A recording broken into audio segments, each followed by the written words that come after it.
4:30 वाजता संपन्न होणारा कार्यक्रमाचं स्वरूप असं आहे। श्रीमान बाबासाहेब धानोकर हॉस्पिटल समोरील भारतरत्न डॉक्टर बाबासाहेब आंबेडकर पुतळ्याचे सुशोभीकरण करणे, कामाचे भूमिपूजन करणे, तसेच माता रमाई आंबेडकर महिला सांस्कृतिक भवनाचे उद्घाटन, हे दोन्ही कार्यक्रम त्या दिवशी होणार आहे।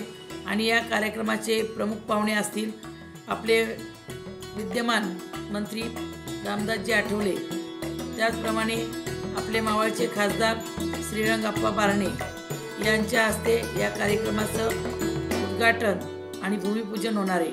तर सर्व नागरिकांना माझी विनंती आहे, सर्व संस्था असतील सर्वांनी या कार्यक्रमामध्ये सहभागी व्हावं, कारण या कार्यक्रमाला हे दोन्ही मान्यवर उपस्थित राहणार आहे। तर आपली उपस्थिती प्रार्थनीय। धन्यवाद।